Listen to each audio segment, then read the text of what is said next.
Hi friends, welcome back to my channel. పెళ్ళిళ్ళకి ఫంక్షన్కి చేసే ఎంతో ఫేమస్ బ్రెడ్ హల్వాని ఏ విధంగా ప్రిపేర్ చేయాలో ఈరోజు మనం చూద్దాము. 40 రూపీస్ బ్రెడ్ ప్యాకెట్ని తీసుకొని అందులో పీసెస్ తీసుకొని స్క్వేర్ టైప్లో కట్ చేసుకొని పెట్టుకోవాలి. ఎడ్జెస్ కట్ చేయకుండా, బ్రెడ్ వేస్ట్ అవ్వకుండా ఉంటుంది ఈ విధంగా కట్ చేస్తే. వీడియోలో చూపించిన విధంగా బ్రెడ్ పీసెస్ అన్నిటినీ ఈ విధంగా కట్ చేసుకొని పక్కన పెట్టుకోవాలి. పొయ్యి మీద ప్యాన్ పెట్టి ఆయిల్ని హీట్ చేసుకోవాలి. ఇక్కడ ఆయిల్ వచ్చేసి 1/2 లీటర్ వరకు తీసుకొని ఆయిల్ని హీట్ చేసుకోవాలి. ఒక 10 మినిట్స్ వరకు ఆయిల్ని హీట్ చేసుకోవాలి.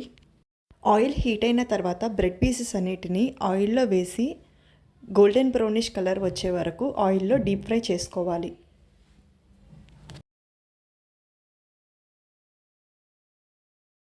బ్రెడ్ పీసెస్ డీప్ ఫ్రై అయిన తర్వాత వాటిని ఆయిల్లో నుంచి తీసి పక్కన పెట్టుకోవాలి వేరే బౌల్లోకి. తర్వాత వేరే ప్యాన్లో 2 గ్లాసుల వరకు పంచదారను వేసుకోవాలి. పాకం కోసం 2 గ్లాసుల పంచదార వేసుకున్న తర్వాత 1 గ్లాస్ వాటర్ని వేసుకోవాలి. మరీ గట్టిగా కాకుండా మరీ తిగలా కాకుండా పంచదార పాకాన్ని అయితే మనం రెడీ చేసుకోవాలి బ్రెడ్ హల్వా కోసం. తర్వాత 1 టేబుల్ స్పూన్ యాలకుల పొడి వేసుకొని గరిటతో కలుపుకోవాలి పంచదార పాకాన్ని. తర్వాత ఆరెంజ్ ఫుడ్ కలర్ వేసుకోవాలి. ఈ ఫుడ్ కలర్ అంతా పాకం మొత్తం కలిసేలాగైతే గరిటతో ఒకసారి గట్టిగా కలుపుకోవాలి. పంచదార పాకం రెడీ అయిన తర్వాత కట్ చేసి పెట్టుకున్న బ్రెడ్ పీసెస్ అన్నిటినీ ఈ పంచదార పాకంలో వేసుకొని కలుపుకుంటూ ఫ్రై చేసుకోవాలి. మంటని లో ఫ్లేమ్లో పెట్టుకొని గరిటతో కలుపుకుంటూ సాఫ్ట్గా అయ్యే వరకు అయితే ఈ విధంగా చేస్తూ ఉండాలి. పంచదార పాకం మొత్తం బ్రెడ్ పీసెస్కి పట్టే వరకు అయితే ఇలా కలుపుతూనే ఉండాలి గరిటతో. బ్రెడ్ పీసెస్ అంతా స్మాష్ అయిపోయి మన పంచదార పాకాన్ని మొత్తం పీల్ చేసుకున్న తర్వాత మనం 1 గ్లాస్ మిల్క్ని అయితే యాడ్ చేసుకోవాలి.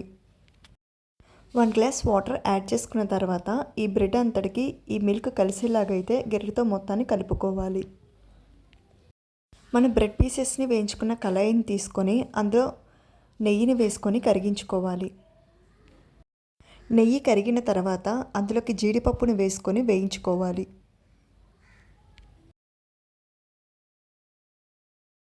జీడిపప్పు వేగిన తర్వాత కిస్మిస్ని కూడా వేసుకొని వేయించుకోవాలి. వేయించుకున్న కిస్మిస్ జీడిపప్పుని బ్రెడ్ హల్వాలోకి అయితే కలిపేసుకోవాలి.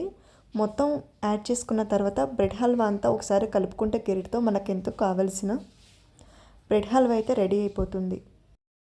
ఈ వీడియో నచ్చినట్లయితే ఛానల్ని సబ్స్క్రైబ్ చేసి వీడియోని లైక్ చేయండి. Thank you.